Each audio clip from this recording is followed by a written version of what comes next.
Hello and welcome back to everyone. Look, today we're just going to go and do another one of the guild rushes. This one's called Ghost Wolf Run. It starts in the Harathi hinterland. It's on two different waypoints, probably the closest ways to get there. It is on Demartra's waypoint and Phaon's waypoint. This particular one turns you into a ghost wolf. And of course gives you 3 skills. The first one is the traditional scan or search. This one will help you locate any traps. The second one is a leap. This will leap you forward and give you a little bit of regeneration, which is always a handy thing. Then the third one is actually a group buff. It'll buff yourself and up to 3 allies with some shooting and also with speed, which is probably the primary thing that's there. Now, Ghost Wolf Run is actually one of my favourites. I find it a hell of a lot of fun. It's sort of 3 different sections put together. It is quite a long run, which is one of the attractive things. I think that it chews up time quite well. It is also very difficult from the point of view that it has a lot of traps, and I mean a lot of traps. As you can see there from the start, it's already gone through a whole bunch of them. It also has quite a lot of actual mobs that are there, going through some bands, so you can see them currently just up ahead. You'll have a next section which will have a couple of spiders in. That's not necessarily too bad. And then it'll go through into some bats. Now, these creatures will actually do quite a bit of damage to you as well. So it is important, as you can see just where I am at the moment. I've got a guildie that's been clearing a little bit of the trash mobs away. Makes the path quite a bit easier to get that done. So if you can, when you're actually doing it, make sure that you set aside some of your guildies to go and clear the path. Swap around so that you can actually do that for them as well.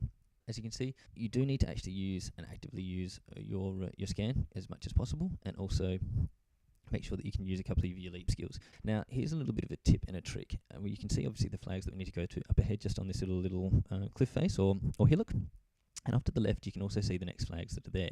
Now, this is actually a little bit of a mistake. When you first do it, a lot of people just keep on running straight off to the left, veering there, and go through the next flags, get themselves to the end, and found out that they haven't finished. The actual path goes behind this waterfall that you can see here now.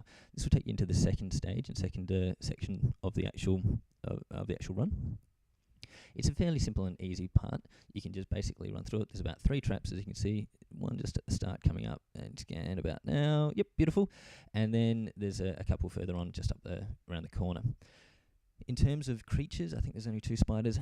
Don't need to worry about them pretty much at all. Just keep on running straight through. I'm yet to have them deal any significant damage to us at all. As you can see, it just keeps on going through.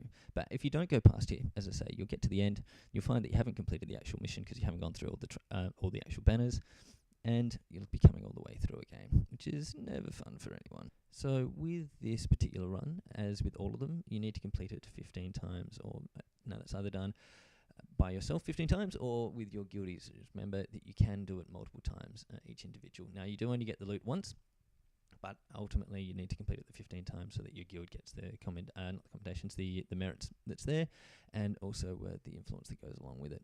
So as you can see, that second section, which had spiders behind the waterfall, was pretty simple and easy. It's not a hard ask at all.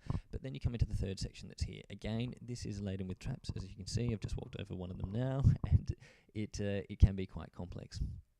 So there are a couple of creatures that's here. The spider itself is not necessarily too bad.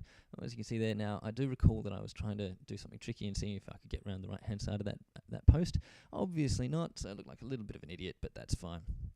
This third section here is filled with bats. Now, the bats can be a bit of a pain in the butt and can do a fair bit of damage to you in conjunction with all of the traps that are there. So as you can see, fortunately, a couple of my guildies are clearing them out. I do suggest, again, strongly that they do so, or you do so, in this third section that's here as you push through. Because what you really want to be able to concentrate on is just looking for where those traps are so that you can avoid them and make sure you get through as quickly as possible.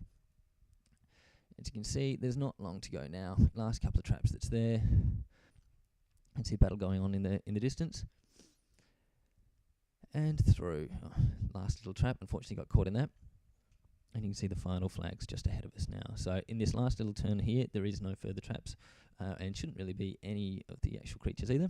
Pass through, get a little bit of a celebration with some fireworks, grab your loot off the left-hand side there, the big glowing box, turn around and do a traditional cheer, I reckon. Okay, it looks like I brought a little bit of a friend with me. That's fine. The cave bat has followed me up. Doesn't normally happen, particularly if you've got your guildies that are clearing the way and the path for you. But not to worry. As I say, this is a demonstration as your avatar, as opposed to when you're actually in wolf form. They're pretty much not going to do a lot to you. So, thanks for coming.